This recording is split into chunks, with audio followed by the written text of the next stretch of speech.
Who's your mommy? This is the only reason why I'm doing this video. My mommy?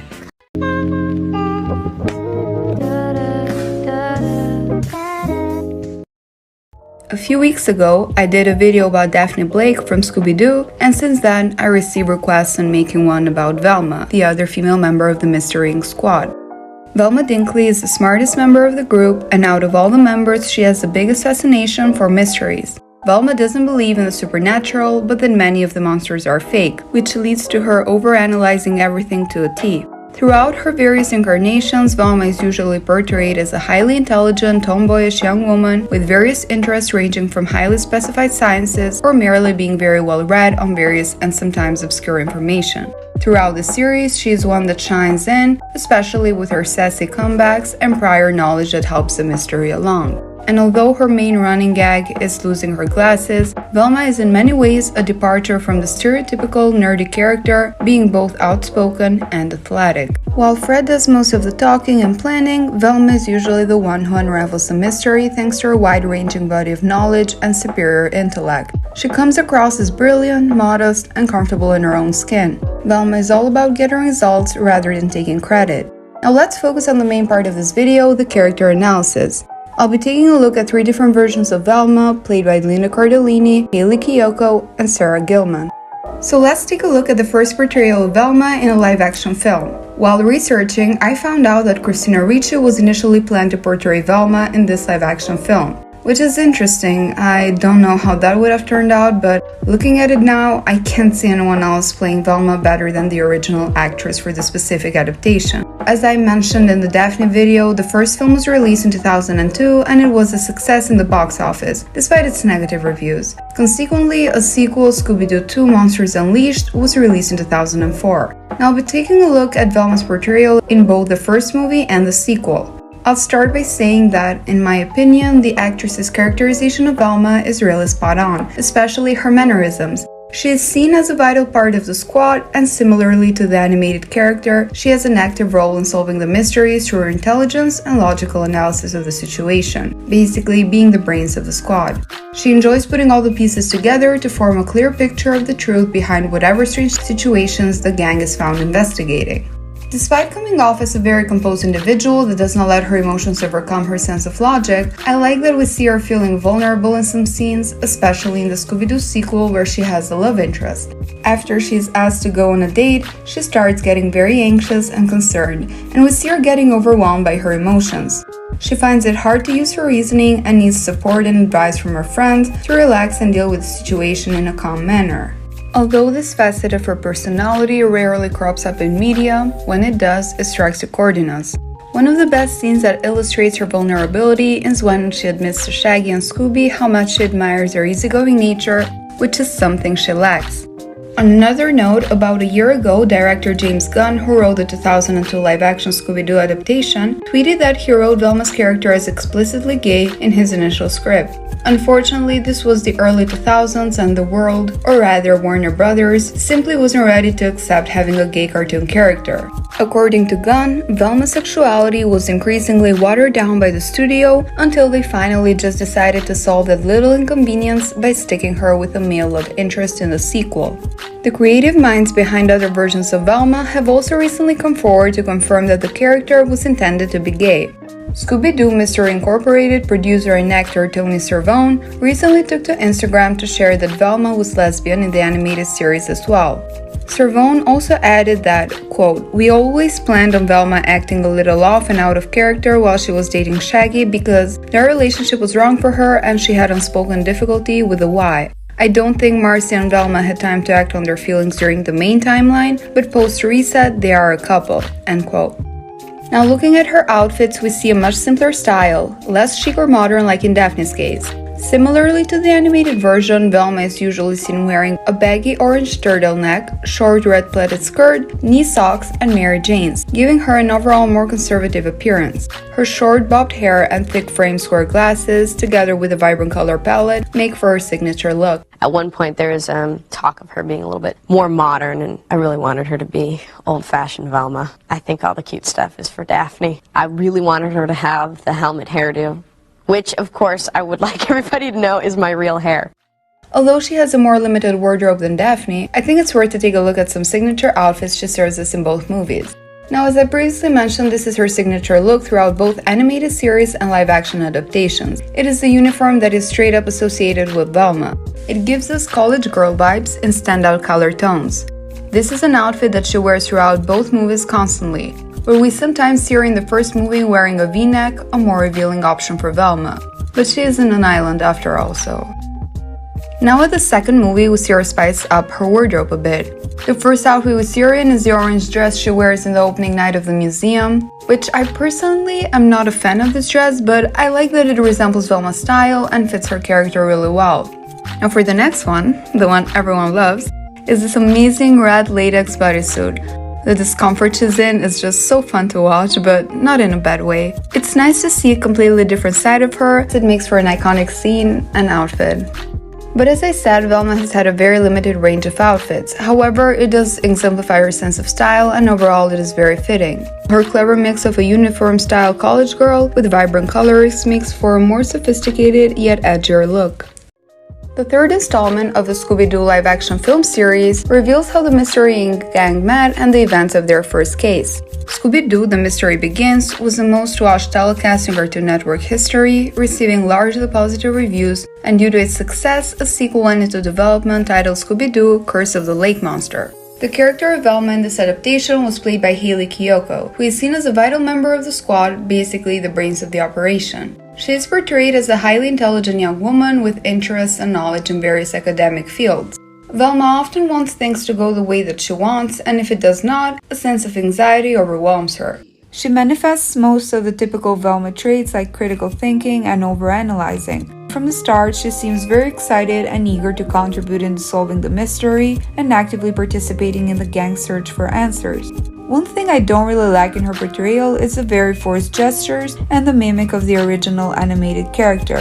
In my opinion, it feels a bit over the top and exaggerated, whereas in the first example, Linda Cardellini portrayed this in a very natural way. Furthermore, she doesn't seem too cynical, but rather comes across as goofy at times. In the animated series and even in the first adaptation that was just mentioned, she's made to seem as a character that is closer to Fred's personality in the sense that they plan and develop strategies on how to solve the case, taking a leadership role in the group. But in this adaptation, she seems to match Shaggy more, in the sense that she's a bit awkward in the way she acts and talks. It just doesn't give me that self-assuring, cynical about almost everything vibe. But as in Daphne's case in this live action, where she lacks the physical strength, the absence of what I think are traits of Velma could also be a result of the gang just meeting for the first time, and therefore she hasn't had the time to fully shape her personality. Nonetheless, Velma enjoys putting all the pieces together to form a clear picture of the truth behind whatever strange goings-on the gang investigates. One thing that resembles both adaptations is the insecurity she has when talking to a crush. Just like we mentioned for the first adaptation where Daphne had to help Velma by giving her a makeover, we're given a very similar scene here as well. Although Daphne's advice here is not that entirely helpful, let's put it like that, as she transmits some jealousy vibes, but in a harmless way. She does help Velma get a makeover and gives her a pep talk about being more confident. In the sequel, The Curse of the Lake Monster, the movie starts with the group going on a summer vacation in Daphne's uncle's residence to work for him, which reminds me so much of High School Musical 2, working during the summer in a similar resort, uncovering the mystery of Sharpay's evil plan. Anyways, we're introduced with this. Shaggy, are you alright? Like I am now. Dude, you'd have to be high to think she's into you. Even Scooby's not falling for it. Look at his face when Shaggy says he and Velma might be an item. I think I might have just had a hail-off moment with Velma. That look says it all. He'd probably have a better chance with Fred. So they go search for clues to solve the mystery of the lake monster, and he ultimately tries to confess his feelings to her, but she starts feeling ill. All the moments they share together feel very unnatural, and I don't like that the chemistry between him and Scooby feels replaced with the chemistry between him and Velma. But even so, they decide to go on a date. I have to fly solo on this one tonight. Solo? I like corn dogs. Whatever's wrong with you is no little thing. I want this night to be perfect. So today I did my first stunt ever, and I had to fling my body back on a pad, fling my menu in the air, and it was like really dangerous and intense, and I gotta commit, just throw your body on the floor. So I did. Anyways, after that awkward date scene, everyone except for Velma started chasing on the lake monster, and surprise, surprise. It's you? What? Like it can be! You know, of course it's Velma. No one can stop me! My first love, and she's turned into an evil witch. Join the club. Seriously, what the fuck?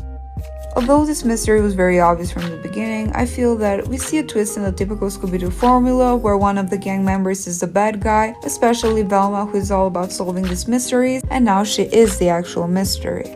Shaggy saves Velma, they defeat the monsters, and they share a kiss, with clear signs that it's time to break up. So they just forgot to edit out the pointless romance, I guess. And we end with where the real romance lies. Don't worry, Scoob. No matter what happens, I'll always be here for you. Oh, Shaggy. Now let's look at Velma's style in this adaptation. In the first movie, we see her wearing clothes that look like a typical college uniform with a bit of an edge. The hairstyle is not bobbed, but straight, a bit similar to Rihanna's umbrella look. Just like in Daphne's case for this live action, she feels like she's wearing the same outfit over and over, and in the sequel again, just like for Daphne, she fully embraces the signature Velma style with all the fashion elements of the animated version. The straight hair and the edgier outfits make this Velma seem like a more modernized version than in the previous one, for instance. Since getting started way back in 1969, the Scooby Doo franchise has managed to hold its audience through dozens of various animated series, TV movies, big screen adaptations, and even the somewhat recent Lego trend. With the new live-action feature film Daphne and Velma, the director and co-producer of the movie took on the challenge of telling a new story using only the two female leads that fans are familiar with, leaving out Shaggy, Fred, and the iconic Scooby. To know more about the movie and my take on it, check the Daphne videos. I don't want to be repetitive. But let me just briefly mention that it sets in the present day with expert hacker and social misfit Velma Dinkley and Daphne meeting up online and bonding over their passion and mysteries. Soon Velma learns that Daphne is about to transfer to her school and her reaction is less than enthusiastic. And normally Daphne sees this unexpectedly cold reception as another mystery to solve. As the pair go through the motions of their ghost-busting partnership, they must also navigate interfering parents, suspicious faculty members, and the increasingly odd behavior of their classmates. By not including the other members of Mystery Incorporated, Daphne and Velma breaks out of the decades-old template viewers are used to. Not a single reference to the male characters in the franchise is made, and forges its own refreshing path, owning more to indie flicks like Ghost World and another Hanna-Barbera adaptation, the underrated social satire Josie and the Pussycats. I won't go more into details. My take on the significant alteration from the original series is not a very positive one. Nonetheless, looking at Velma's character, the actress manages to deliver a really good interpretation of Velma and is putting so much effort into acting like the character she's based on. I also like that in terms of her character, she elevated Velma's personality from that of a timid, nerdy girl to someone who was snarky and a bit of a superiority complex. Velma's logic has also shifted its nature in comparison to how she uses her logic in the animated version, where Velma was once comfortable declaring a haunting as the most likely scenario. She's now blindly skeptical of anything supernatural, even if it's staring her right in the face. Although her insistence that things must be logical is grating at times, we have to appreciate Velma's stubbornness and how she sticks to her beliefs. One thing I didn't like in my previous analysis of this version's Daphne is that they removed her physical strength skills. Not only that, but they added this trait into Velma, as we see in the final scene where Daphne does little to no action, whereas Velma is the one who single-handedly does all the fighting. Now in this analysis, this would be a good thing, because she's not only seen as a very intelligent, smart girl, but she also showcases fighting skills and is able to protect herself. I do wish though that they could have both had equal distribution of skills. And finally, looking at her outfits, we need to take into account that she's in high school. But unlike the previous version of Velma, which is in high school as well, this one seems younger, so she could be a freshman maybe. Nonetheless, her outfits are very casual and a bit childish. Seems like no effort was put into finding good combos, and it mostly looks like she's going for a comfy look. The Velma associated color palette is there. There are elements of orange in each outfit, but overall it feels like a very unmemorable wardrobe with no unique styling. It feels like she's dressed more as a middle schooler than a high schooler, as she gives me very childish vibes. The hairstyle and glasses are there, of course, but she feels like in the middle of the two previous versions. Her hair is not fully bobbed, but not as straight as the second Velma, so it's a good mix. Now, before we get into the rankings, another Scooby Doo spin-off is going to come out in the upcoming months, and there is a bit of controversy going on Velma, so I thought it was worth mentioning it here. When a Warner Brothers representative announced that Scooby Doo character Velma Dinkley would be reprised as East Asian in Mindy Kaling's new adult HBO Max show, Twitter went into a frenzy with racist and Scooby traditionalist comments. This, of course, is not the first time a cartoon, fictional, or historical character has been recast or reimagined to not be white, and each time this happens the reaction is the same, whether it's the casting of Hayley Bailey as Ariel in the live-action Little Mermaid or Zendaya as MJ Watson. Kaling said that she is excited to reimagine what Scooby-Doo would be like if Velma were of East Asian descent, noting that Velma will take place in a different world and there is no dog and no van, but we have our forky characters through a different lens. If there is anything to be outraged about here is the absence of Scooby, the lovable mystery-solving pup himself, or the iconic mystery machine van. In response to the announcement of Velma's raise on the new adult cartoon, some have responded by tweeting, "Not my Velma," and even calling the show dead on arrival, among other tweets that are taking a literal cartoon quite seriously. In my second adaptation of Velma, we clearly see that she's been played by the notably not white Hayley Kiyoko. The slew of complaints that brought Velma to the trending page were followed by an equal number of fans defending Kaylee's decision, pointing out something that haters were missing about an East Asian version of the character. It's already been done. Second, so what if a literal cartoon was written as white at one point and now is being reimagined? This happens all the time. The fact that Velma's race will no longer be ambiguous and is decisively Asian is progress. We're at a point in which race isn't just being ignored or conveniently left out of our storytelling. So I'm gonna leave it at that, as there is enough disappointment already. Now that we've looked at 3 versions of Velma, it's time to get into the rankings, starting from the worst and ending with the best. I try to identify some components that I think are the main traits of Velma and how well they're displayed in each adaptation. These include her love of mysteries, her logic, and her vulnerability. So these are the criteria, and we'll focus on them when ranking the 3 versions. On number 3, we have Velma, played by Hayley Kiyoko. I had mixed feelings about her characterization of Velma. Although she's keen to solve the mystery and participates actively within the squad, she lacks the stubbornness and the way that she normally sticks to her beliefs. I also feel like Velma, in my mind, is a skeptical individual, very careful, observant, and pays significant attention to detail. I didn't see these traits in this live action, but as I previously said, it could be due to the fact that the gang just met and she has a long way to develop this aspect of her personality. In terms of her vulnerability, we see her opening up to Daphne about her feelings or asking her for advice with Shaggy, so at least there is a bit of that portrayed in this adaptation. She uses her logic in the first movie mostly, but it just doesn't give me that very precise, critical thinking process that Velma goes into when solving a mystery. It truly feels like she conducts a very superficial analysis of the situation. On second place, we have Velma, played by Sarah Gilman. As a movie, I did not enjoy this at all, but we're only focusing on Velma's character, so let's take a look at her portrayal. Now, we see both girls really into solving mysteries, as this is the main thing they bonded over. They are really keen to uncover the person behind the unusual activities going in the school, so we see Velma constantly evolve into finding out a solution. In terms of her intelligence, the actress elevated Velma's personality to that of a snarky girl with a bit of a superiority complex, and is skeptical of anything supernatural, which instantaneously makes me associate her with animated Velma. We also see her showcase her vulnerability, as she is very cold and unfriendly to Daphne when she first moves in. This is nothing but Velma being concerned about her friend's well-being and wanting to keep her away from any dangerous situations that are happening in the school, showing a great level of care and consideration towards her friend. And finally, we have the iconic Linda Cardellini as the number 1 Velma.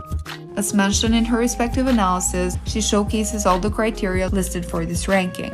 She's definitely the brains of the operation, using her logic in a very precise and careful way to reach the perfect solution. She's very passionate about solving mysteries and wants to get into the bottom of them. But we see her being vulnerable, especially here when she decides to go with her gut and trust her feelings, which is a first for her, seeing that she only wants to focus on scientific and rational explanations. I do feel that she managed to incorporate all traits of Velma perfectly and upgraded her from a simple cartoon character to a great role model. I can easily associate Velma with the actress's portrayal, and I truly feel that she did a wonderful job playing her. To get an objective, unbiased ranking, I tried to define several criteria to help me focus and rank all character portrayals equally. So I hope this ranking is a sensible one. I really hope you enjoyed this video and comment down below which character I should cover next. Don't forget to like and subscribe, and I hope to see you soon. Bye!